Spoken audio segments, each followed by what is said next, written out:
Was he world class, Sam? World class, yeah. I wasn't taught how to play football. It was like Our only toy, where we could express our joy, our freedom. They just go past, you'd be like, where's he gone? Where's he gone? You know. So good, they hit me twice. He just played with a smile on his face. Anywhere I found myself, I tried to give my best. I think he was the Beckham of Africa, wasn't he?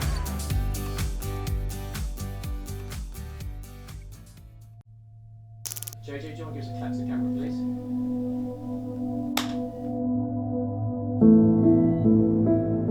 If you love football, if you love your job, I think it surpasses whatever you face. This is pre-internet. This is pre-social media. This is I'm going to do a video of myself and put it on YouTube and some obscure scout from somewhere is going to see it. This is, you are playing good football, somebody spots you, gives you an opportunity, and then you go through the ranks organically. And the speed with which he rose through the ranks, did what he did in the local Nigerian league and all that, just tells you that he was meant to be what he has become. When you're home and you've never lived outside your comfort zone, you take certain things for granted. My biggest challenge was being accepted. He was a peanut boy. He was up there with the best of them. He was getting quite a bit of traction from Germany and even in Turkey because of his exploits. I was curious to challenge myself in different leagues. Every country provides you with a different kind of challenge. Nothing makes me prouder than the fact that when he went to PSG, he out-Ronaldinho. That takes some doing, doesn't it? Okay, Mikel, do you mind giving me a clap in front of your face? Unbelievable, one of the best players that I have played with. Incredible natural talent. He was a magician. He could do anything that he wanted with the ball. He could play any pass. A really charismatic, really good personality.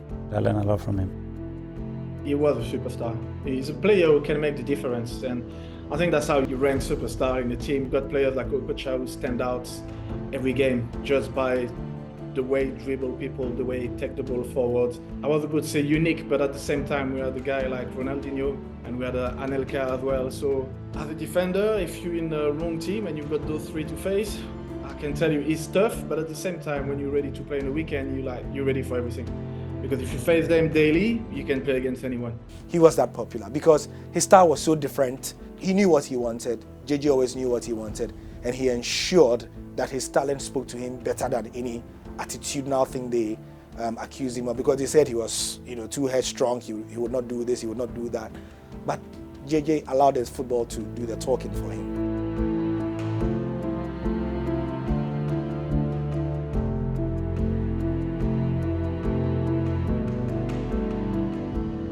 That's probably a decision that he thought very hard about it. He had a big impact on that. Maybe he wanted to experience the Premier League, but it was a joy to watch him. Bolton Wanderers can celebrate the imported talent, leading Bolton Wanderers into the promised land of mid-table security. They're not satisfied with just survival. The Foreign Legion is set to grow because it's still too expensive to shop in Britain. If you want to go down into the nationwide league, I think clubs are still looking for millions of pounds for unproven players.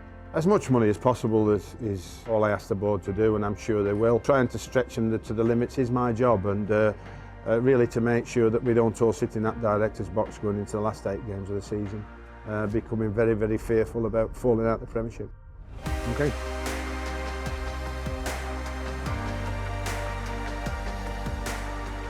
That summer, I had my biggest feeling about what we were doing was right. I knew what we were doing was right by our results, but when Yuri rang up and said, can I come back? And we went, wow, World Cup winner and European winner wants to come back and play for Bolton. We've got to be doing something right. Probably he was the biggest catalyst for the rest that followed on. There'll be no second season spending spree at the Reebok. Instead, they'll stick with a transfer plan that's worked a treat. The amount of players that are willing to come on a short-term basis now is increasing. It was a route that we went down that I felt was the right route. It was proven to be so in the end, and until we can establish ourselves as a Premiership outfit on a regular basis, we're always fearful of the fallout scenario.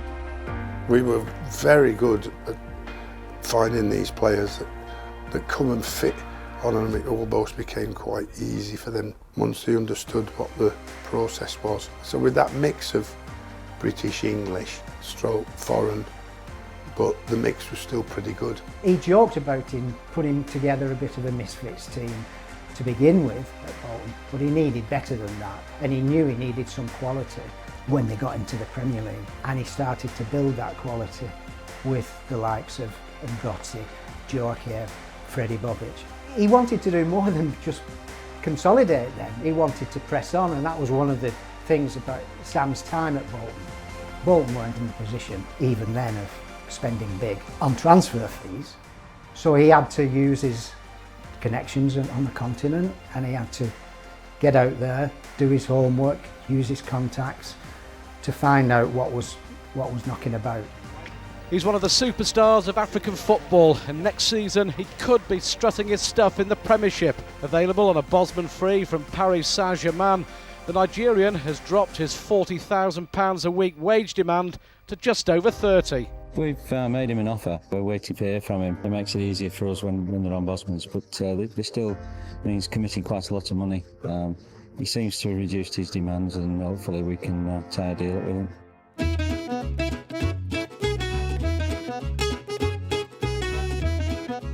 Jay-Jay came about by a phone call from the agent saying that he fancied just going meeting Jay-Jay Okocha before he goes out to the World Cup. I'm sure that other clubs are going to be very, very interested in him, but obviously the biggest thing for us was that Jay-Jay let his contract run out at PSG, and he was extremely interesting to us to try and add to the brilliant squad that we were beginning to build then. Charles de Gaulle Airport, Jay-Jay met us, had a conversation, maybe an hour and a half. We had a good chat, you know, he made his intention clear to me, and it's always good to know that a manager wants you. He made my role clear to me. I'm doing my best to sell the Bolton Wanderers Football Club. Obviously the biggest pull was Jay-Jay's one and only stop was to come and play in the Premier League. He was good in promoting the club, you know, he was good in telling me how important that will be for the squad, the changes that he wanted to make in the club. He sounded very ambitious, and I loved that. He was never really going to commit, I don't think, but we gave it a try. We came away thinking, well, we'll see what happens in the World Cup. If he has a cracking World Cup, that'll probably be the last we see of him. Jay-Jay Okocha, the name he's been in the frame for first this summer, but it's a deal that doesn't look likely to happen. We've talked to the player, the package is too great. That's the end of it really at the moment. And while he's in Japan, it's very difficult to be taking any more discussions in terms of that situation. And really letting him get on with it, focusing on playing for Nigeria and trying to get them through to the next stages. And for him there may be something else that comes along and not us, but at the moment for us it's a little bit on the rich side. Whichever way you look at it, Group F is formidable. Every game is like final to us, especially the English game, because that will be our last game. We have to come out there. It's 11 against 11. Battle it out and see who wins. Beaten and bowed. This will be Nigeria's last stand in Japan. 2 defeats leaves them playing for pride at best against England. Do you expect Nigeria to come out and be trying to play for all their pride? I'm sure they will, I'm sure. They don't want to go back home with 0 points. England was safely through after a 0-0 draw as runners-up. I think we did the job we should do. I think it's worked out better for us. The Nigerians were quite happy to draw, and then I think you've got to take that really. Going to the World Cup, I didn't know that I was going to sign for Bolton. After the World Cup, I had few offers. Got the call off my agent again and said, I've managed to get all the Jay-Jays. He's willing to meet us again in Charles de Gaulle Airport, so this was the big sell. The meeting with Sam sealed it for me, and also I wanted to play in the Premier League. Obviously we were pretty familiar with ourselves from the first meeting and talked about the football, about how important the football was to him, how important his family was to him, and how we could cover all that. We'd set up an whole backroom staff to be able to sell that to a player and his family, because obviously a happy family is a happy player, and a happy player delivers on the field. It then boiled down to the money, and of course we went above and beyond where we'd ever been. I had a couple of offers from Spain. I'd already played in Bundesliga, I'd already played in League One and Turkey as well. I was looking for the next chapter, and of course Premier League was the biggest league then as well in Europe and the world, and yeah, I wanted to go and test myself. We jumped back on the plane and got back to Manchester. I arranged everything that Jay-Jay was supposed to be contacting me next day, and he's going to drive obviously to the Reebok Stadium. I love driving now. Also, I wanted to be comfortable. I wanted to have a car once I get to Bolton. Lo and behold, we got the phone call saying he's on his way, he's through the tunnel, he's driving up. God knows how many hours it took him. Yeah, I drove all the way from Paris to Bolton. And he arrived in late afternoon. Sorted the medical out, sorted the deal out. This was the start of a great 4 years.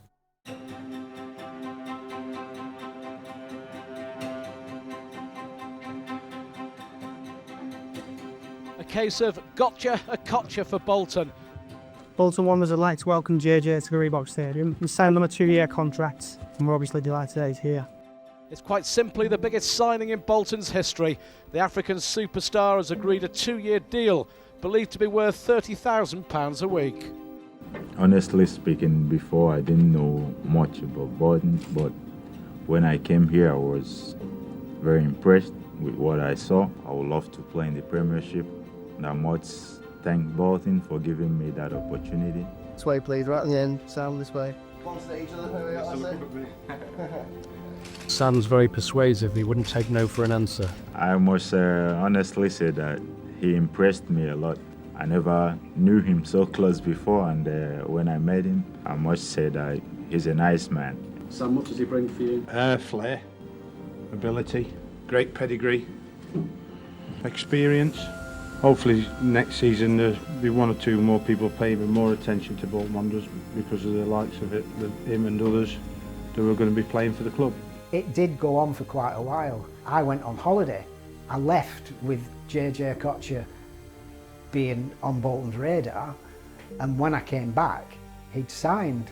My impression of what had gone on in that 2 weeks that I was away was that the deal nearly collapsed because Bolton weren't prepared to pay the demands that Jay-Jay had. That's it, man. Just hold it there, mate. Just keep looking. Hold it there, nice and skill. I can look back and say for a club like Bolton to have coughed that amount, you know, then it showed how desperate they were in signing me. It was also my job to make sure that they recoup whatever I was paid. Bolton used to revel in its homespun Milltown image, but not anymore as the cream of the continent continues to converge on the Reebok. I didn't do my research, you know, was looking forward to playing in the Premier League. And I think I got carried away with those things instead of really checking where Bolton is on the map and the history of the club. But of course, I've always embraced new challenges. Yep. We obviously all knew about him, setting like obviously Europe alight at the time as well, being PSG, one of the top clubs in France. And to be fair, it got to the point where it was just the next one coming in. You know, it was the next superstar who we were bringing in and sort of wanting to sort of see and riding that crest of the wave. It was just exciting times all the time.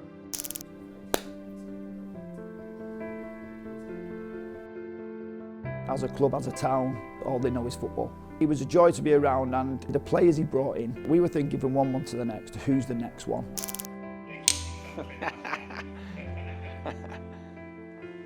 It felt kind of like a place you want to be. When he was bringing these winners in, they brought that winning mentality to the dressing room as well.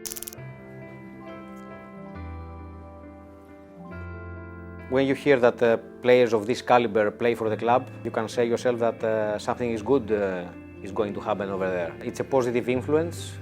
I should say that you have the opportunity to play alongside these legends. He's brought in these fleet of superstars. We're having little side bets here and there on who's he going to bring in next, and we're always wrong because he just picked the best. They might have been later on in the career, but we didn't care.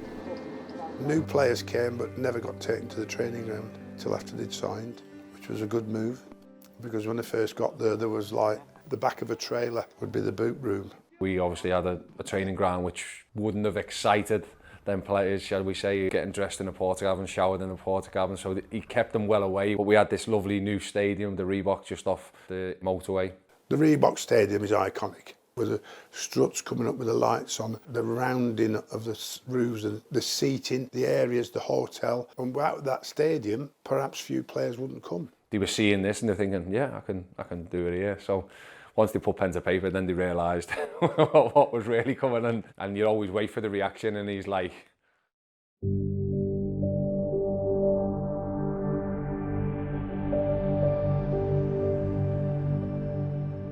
Relegation fodder, that's what the so-called experts are predicting, but that is like music to the ears of the Bolton boss. But whatever ever pundit said and whatever any pressman said or whatever any pressman wrote negative about us, the bottom line is that we only spent 2 games in the bottom 3 in 38 last season. A lot though could well depend on the partnership of midfield dynamic duo Jay-Jay Okocha and Yuri Djorkaeff. I believe that with time we'll be great to play together. Big Sam believes the Nigerian superstar will be one of the big names in the big league this season. If he finds out the pace of the Premiership as quickly as possible, he'll set the Premiership alight. If he doesn't find out the pace of the Premiership quickly enough, then he would have to take his time and get used to it. And I think that to ask too much of him in the first month or 2 of the season, we're not doing that. We're asking him to play a simple game and use his qualities and his skills without being probably as bold and as brash as he's been in World Cup games until he finds his feet in the Premiership. He found it difficult when he arrived. He found it difficult to adjust to the pace of the Premier League. But once he got the family over and got the family settled, off he went. And he really started to show the ability that we expected, and everybody, well, I still say this, that he was never appreciated this country because he played for Bolton as much as he should have been, because he could have played for any of the top clubs. When you produce that, you should be at somewhere like Real Madrid, not Bolton Wanderers. Well, I don't know. Anywhere I found myself, I try to give my best. I try to show that I want my wages, and I'm glad that I'm doing it here. Yes, I think it's one of them cases that one player deserves to play for Real Madrid. He could have probably went and played for them top teams in Spain, but I think he wanted to sort of prove himself in the Premier League. Still to this day, massively surprised that it wasn't the Man United or the Arsenals or the Chelsea or the Man Cities or the Liverpools that didn't come in and sign him, particularly on a free transfer. Jay-Jay mastered the fact that when the trick came, it was the right time to do it, in the right place. Don't do it on the edge of our box just in case you don't get it right. But sometimes you plan for it. Sometimes the opponent provides the opportunity, I keep looking at the opponent's wrong foot, and once I can put the ball there, he can't do anything. Those tricks put a lot of players on the back foot and gave a lot of our other players a lot more room to play. Some are pre-planned, of course, like the Ray Paula one. I had a chat with Thierry Henry and Vieira. I'm sorry I have to reveal this. And they were like, oh, if you could do something against Ray Paula, that would be great, so that we'll have something to laugh about the whole week. I didn't forget that when I got that ball, I looked up, it was Ray Paula in front of me. I said, well, great opportunity to do something. I think I saw Arsene Wenger take his tie off at that stage and throw it on the floor. He didn't care who he was against. If he was going to do something and it came off, he'd do it. When you go to the training, the player is more relaxed and he can unfold the whole package. When Jay-Jay decided to do that, it was a great show. Amazing talent, could do anything with the football, the little five-a-side games, and he'd just go past. You'd be like, where's he gone? Where's he gone? You would be humiliated if you went very, very close to him. You would look ridiculous, You cannot teach these kind of things. You used to just sort of wind you up in training because you'd be like, you wouldn't do that in a game. I used to kind of say, look, teach me some of these skills and I'll teach you how to play snooker in the little room we had.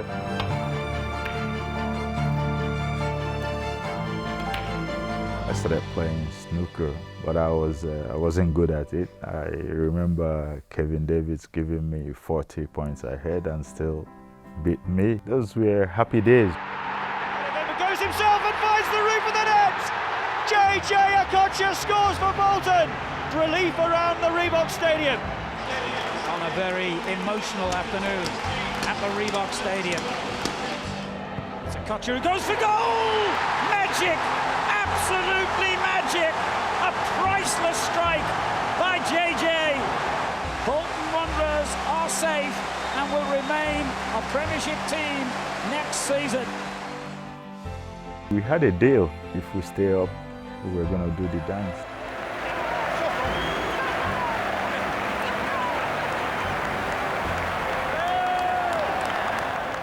I didn't know that he was practicing because he can't tell me that he just did it. I think that sums up everything about us, me and the backroom staff and the team. We were all in it together at that time. We were all happy that we survived. It was touch and go towards the end of the season, whether they stayed up. He made a big impact, no question at all about that. We wanted that sort of extra little bit of special thing, with special sprinkle, which he brought. So I think it just sort of married together. For such a prestigious player, for what he'd done in football, it was a pleasure to be around. There are people who will forever remember Jay-Jay Okocha playing for Bolton Wanderers. They'll take that to the dying day. They will remember him for entertainment, they will remember him for being an integral part, probably one of the shining lights in an era that gave them success that they could never have dreamt of. When you play with a smile on your face, you enjoy at the same time as well. Maybe it's a job, you have to be serious, but when you enjoy what you do, the result is better. And Jay-Jay mixed these two things very, very well. It was enjoyment for him. It wasn't like a job, he just loved the game. The biggest thing I always remember is just his big, great smile every time he walked onto the pitch, and he just played with a smile on his face, and there was nothing worrying or bothering him. I haven't got the words to express how much I appreciate him joining us and what he did for us. The beauty about Jay-Jay Okocha wasn't just the huge amount of talent that he had, it was about the person that he was. When you sign for a club, they paid you quite well. I think they deserve to get something in return, and for me, I had in mind to change people's perspective about Bolton.